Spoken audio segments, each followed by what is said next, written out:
with me today is Peggy Moss Fielding, and she's a very colorful authoress, and I think that you'll really like our conversation today. Welcome. Thank you for inviting me. My pleasure. Are you having fun at the Writers' Conference? Oh, I am. I really enjoy going where I see men I haven't seen before at the Writers' Conferences. They're not writers, they're just here because they're lovely men doing something else.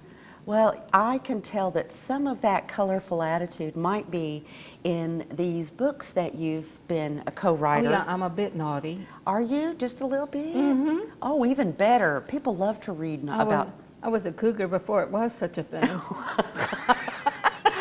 We're so glad you came today. Thank you. Now, Peggy has co-written 2 foxy hens in 4 different kind of scenarios. There's 2 foxy holiday hens and 1 big rooster, and chick lit for foxy hens, like yourself and myself, and foxy statehood hens, which I'm really looking forward to this one because I love Oklahoma history.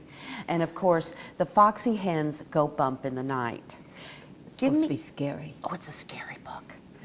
Okay, so you've written a bit of a mystery in this one. If you like paranormal mysteries, yes. Yes, I do like paranormal mysteries.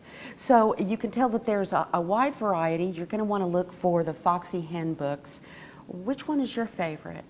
Well, of course, I like the latest one, 2 foxy holiday hens and 1 big rooster, because 2 weeks ago it was nominated for a Spur Award, which is the Oscar for Westerns. How I'm exciting. thrilled. I bet you are. And what inspired you? Well, we had a very famous Western writer who wanted to write a romance with us, and we wanted him to. And what was his name? Can you share that? Dusty Richards.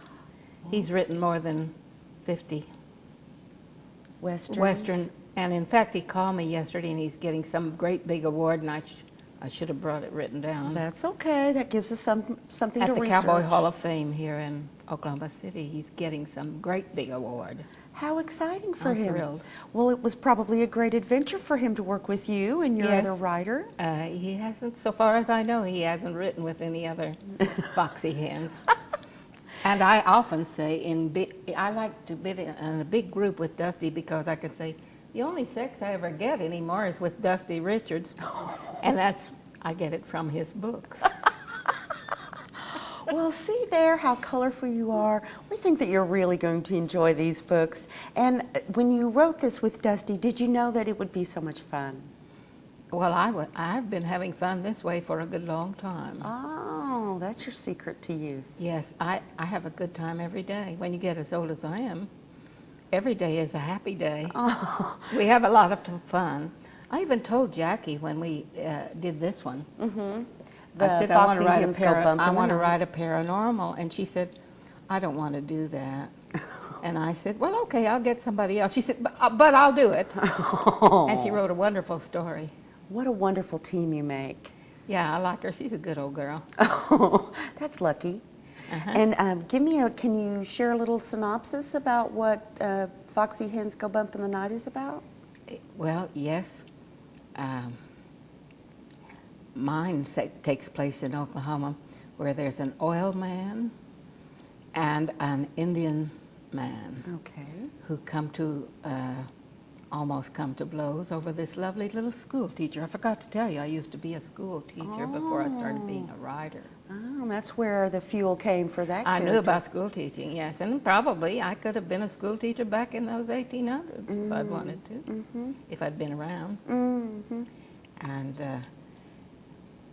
the adventures go on with, a lovely bunch of naked Indian spirit dancers. Oh, in that's that colorful. Story, in a cave, and they torture the bad oil man almost to death. Oh my! When he grabs hold of our woman and tries to take her away, and put her in a cave, and leave her there, he's bad news. But all of those lovely naked Indian spirits come and circle his head. And that helps him And he gives gain up some that, clarity. that routine. Oh, very good. Well, it sounds like you and Jackie Yeah. have written a variety of things. Oh, yes. And so what Mine keeps always you... has a little love and sex in it. I tell real pious people probably shouldn't buy my romances because they're just a tiny bit naughty. Oh, your secret's safe with us. Yes, thank you. Good.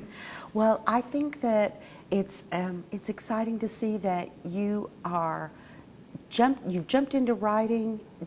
Have you always wanted to be a writer? Well, I always thought I was. I've written many nonfiction books that have been published long before I wrote my first romance. And I've written hundreds of articles and short stories. So this is really a departure where you get Well, to write I was a about... first grade teacher for a good many years, and then when my husband found a woman that he liked when we were living in the Philippines, Oh. I came back to Oklahoma and said, now I'm going to be a writer. And that's what I've done from that moment forward. That was 35 years ago. So you've got a bit of a running start now with this writing Yes, business. I do know the business backward and forward. I think that that's wonderful. We love these books. They're great fun. These foxy hens are wonderful, and I hope that I get to be a foxy hen one day. This one is called Foxy Hens Go Bump in the Night. There's also Chicklet for foxy hens, 2 foxy holiday hens, and 1 big rooster. Now that you know the backstory, you absolutely have to read this one. And Foxy Statehood Hens, and they're by Peggy Moss Fielding and Jackie King. And you can find them at your local bookstores or at your favorite libraries.